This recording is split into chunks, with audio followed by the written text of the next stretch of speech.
자, 오늘 함께 보실 하나님 말씀은 출애굽기 20장 15절입니다. 출애굽기 20장 15절. 제가 봉독합니다. 도둑질 하지 말라. 하나님께서 우리에게 경제활동을 허락하시면서 한 가지 원칙을 주셨습니다. 그것은 내 손이 수고한대로 먹을 것이다. 이것이 하나님의 원칙입니다. 이 짧은 원칙 속에 참으로 깊은 하나님의 진리가 담겨 있습니다. 그런데 이런 하나님의 기준을 인간이 파괴하기 시작했습니다. 그래서 하나님께서 우리에게 다시 또 하나의 신앙생활의 원칙을 구체적으로 주신 것, 바로 그것이 십계명입니다. 그 중에 도둑질하지 말지니라 라는 말씀입니다. 여러분, 도둑질이 무엇입니까? 도둑질에 대한 말씀의 그 원뜻은 옆으로 슬쩍 밀어넣다, 그런 뜻을 가지고 있습니다. 옆으로 슬쩍 밀어넣는 것이 이 도둑질입니다.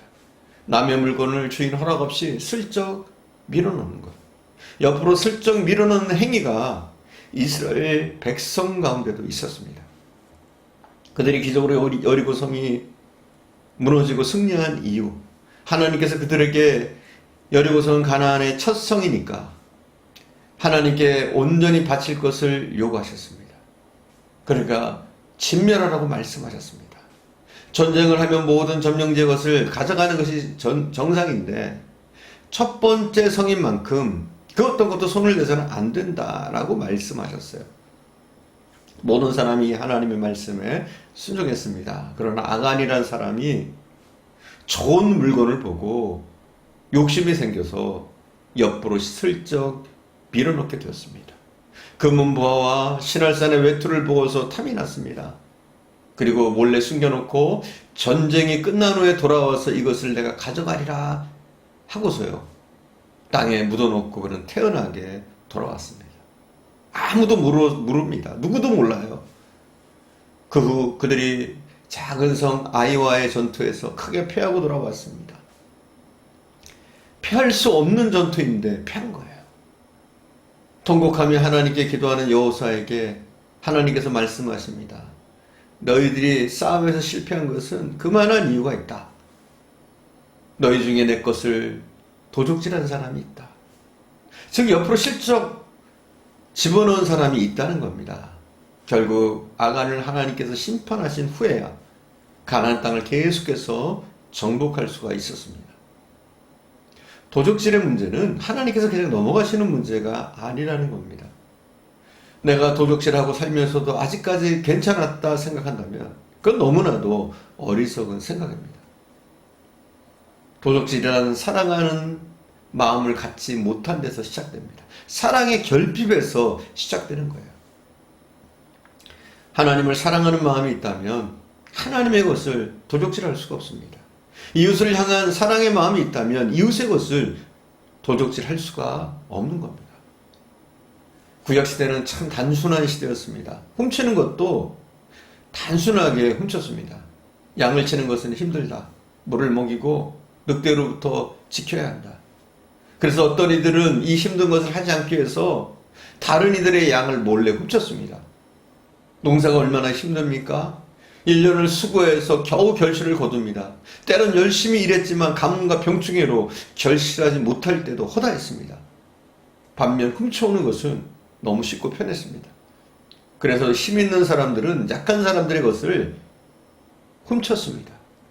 그런데 하나님은 개인의 소유를 인정하고 보호하십니다. 머리가 좋은 자, 힘이 있는 자만이 소유하는 것이 아니라 누구나 소유할 수 있게 하셨습니다. 그래서 도적질을 하지 말라고 엄하게 명하셨습니다. 오늘날의 도적질은 상당히 복잡합니다. 오늘 우리가 사는 시대는 자신의 지위를 이용해서 도적질하는 사람들이 있고 또 자신의 재능을 이용해서 도적질을 합니다. 우리 사회는 이런 분위기가 일상화되어 버렸습니다. 그래서 오히려 직장에서 정직하게 살면 동료들에게 따돌림을 당하고 비난을 당하는 경우가 종종 있습니다. 백화점에서 값을 지불하지 않고 물건을 몰래 가져오는 사람들로 인해서 백화점에 있는 물건 가격이 올라가게 됩니다. 세금을 내지 않는 사람들 때문에 정부는 세금을 올리게 됩니다. 건설 현장 곳곳에서 부패가 일어납니다. 하청에서 또 하청, 단계마다 뒷돈이 건네집니다. 결국 건설비는 오르고 결국 모든 것은 서민들이 떠안게 됩니다. 이러한 도둑질이 만연하면 결국 대가는 다 지불하게 됩니다. 우리 모두가 누군가 도둑질한 것을 갚아야 하는 겁니다. 그럼 우리는 도둑질하지 않고 있나요? 제8계명, 이 도둑질하지 말라는 것은 다른 것을 더 요구하고 있습니다. 먼저 첫 번째, 하나님의 것을 도둑질하지 말라는 겁니다. 우리의 모든 재물은 하나님의 일을 위해서 사용하지 않고 자신을 위해서 사용하는 것은 절도에 해당합니다. 말라기 선지자는 하나님의 것인 11조와 헌물을 도둑질하고도 자신이 도둑질하지 않았다고 말하는 사람들을 향해서 질책합니다. 하나님께 드려야 될 시간과 재능을 하나님을 위해서 사용하지 않고 자신을 위해서 사용하는 것도 절도가 되어질 겁니다. 특별히 성경은 적극적인 계명을 요구합니다. 우리가 이웃들에게 나누어 주라는 겁니다. 에베소 4장 28절에 보면 바울은 도둑질하지 말고 선한 일을 하라고 합니다.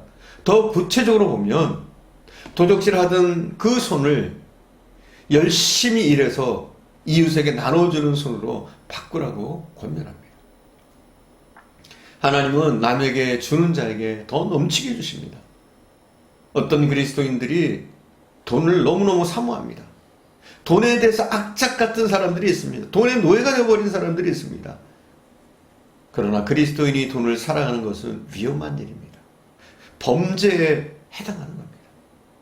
돈을 사랑하고 영혼을 사랑하지 않으면 그 마음속에 사랑이 사라지고 점점 사랑할 수 있는 능력을 상실하게 됩니다.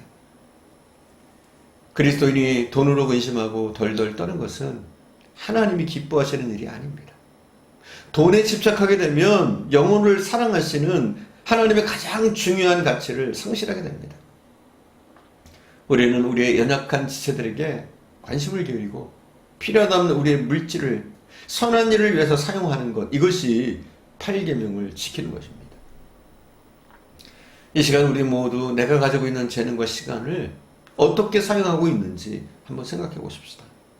과연 나에게 있는 시간, 재능, 주를 위해서 쓰고 있는지, 또 나의 이웃을 위해서도 쓰고 있는지, 아니면 나만을 위해서 쓰고 있는지, 나는 나눠주고 있는지, 나만을 위해서 쓰고 있는지 우리는 다시 한번 생각해 봐야 됩니다.